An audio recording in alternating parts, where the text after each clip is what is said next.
Hi guys, so these are going to be my post thoughts on Dishonored, because over spring break I played it, and I just want to let you know what I think about it.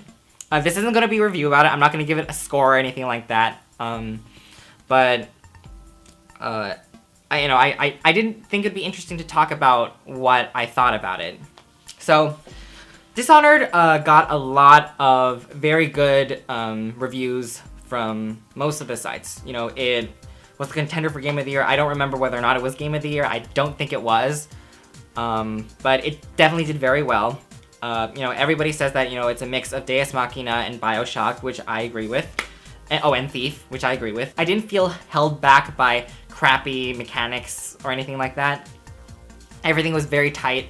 As everybody said, the world of Dunwall was very well painted, books everywhere, even though I didn't really read all of the books because I got kind of bored of them eventually. I really enjoyed the art direction though. The art direction was really great. Even though Victorian era type games do have a tendency of being very dark with their color palette, and I enjoy a game that pops out in very vibrant colors.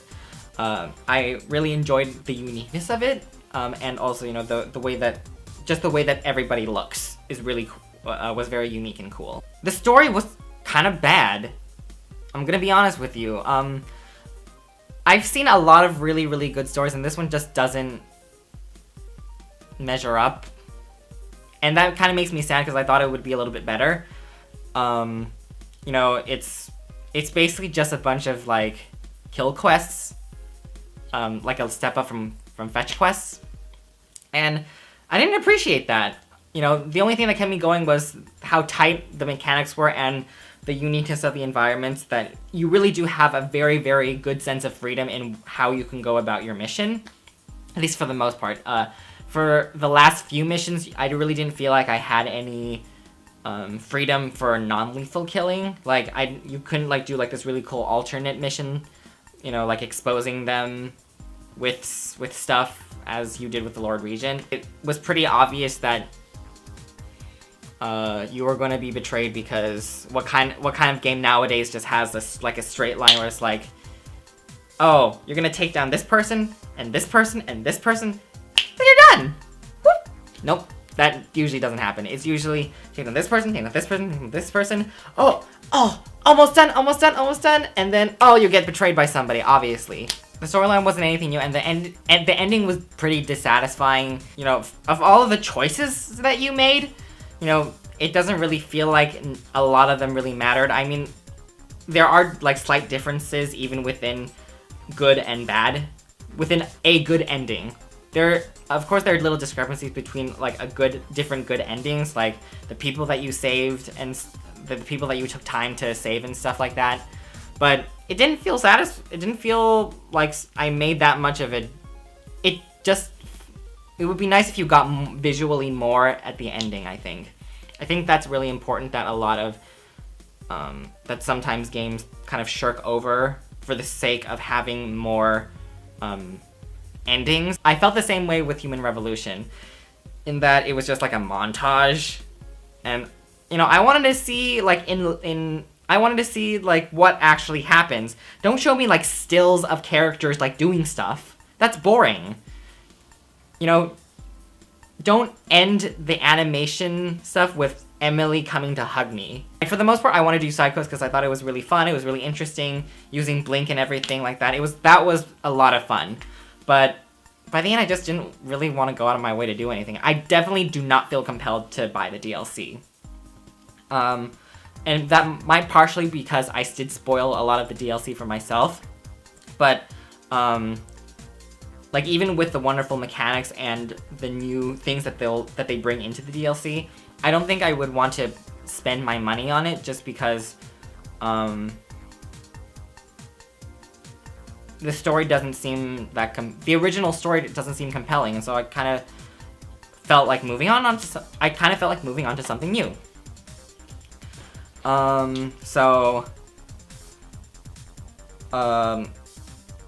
I definitely think it's worth experiencing, especially at this time since I'm reviewing it so late. Not reviewing it, I'm talking about it. I'm discussing it so late that it's probably pretty cheap even without Steam sales. But if you have a good PC, buy it on Steam, because it's very beautiful on Steam. It's very beautiful on PC. But you know, just try it out for yourself. It's definitely worth the purchase. It's just that it definitely did not live up to the hype. I'll just say that. If there's a game that you think I should try out, maybe you should let me know. It doesn't have to be a AAA title. I'm going to be just playing. I think I'm just gonna be playing the final. I think I'm just gonna be playing Final Fantasy X, since I did spend the money on it. And since I am graduating soon and gonna become independent, I don't know if I'm going to be able to afford buying games, especially when they just come out. I mean, I haven't been doing that for a while, but I think like I'm doing my best to like stop buying so many games. Number one, so I can finish them. Number two, so I can get used to the idea that to the fact that I might not be able to throw around money as much.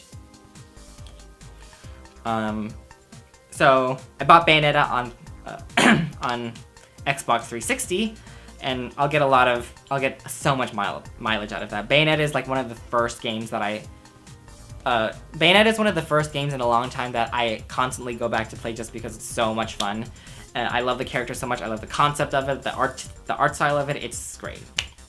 I already had Bayonetta on the PS3, but you know, I think most people know about the issues that Bayonetta has on the PS3, and I have been playing it for a while on the PS3, and I understand that even with the patch on the PS3, the Xbox 360 still looks better, and it looks better, and it's smoother and tighter with the control system, because I played it not too long ago during spring break again, and the dodging mechanics just felt like not tight enough, and I'm pretty sure that it's probably going to be tighter on the 360, so probably one of the last games I'm going to be getting for a while, but I have plenty of games anyway that I should get to. I've been constantly buying more games, and I've never been able to like finish any of them, and it'll be a good opportunity to, you know, finish them first, and then hopefully by that time I'll have a decent amount of money to throw around. But right now I'm like looking at ways to cut costs any way I can, and so yeah. But if you play Dishonored, let me know what you think. You know, now that we're way past all that hype, and I heard that they're gonna make a Dishonored 2, which makes sense since it's done pretty well. I don't know if I'm gonna buy it though. That's the thing.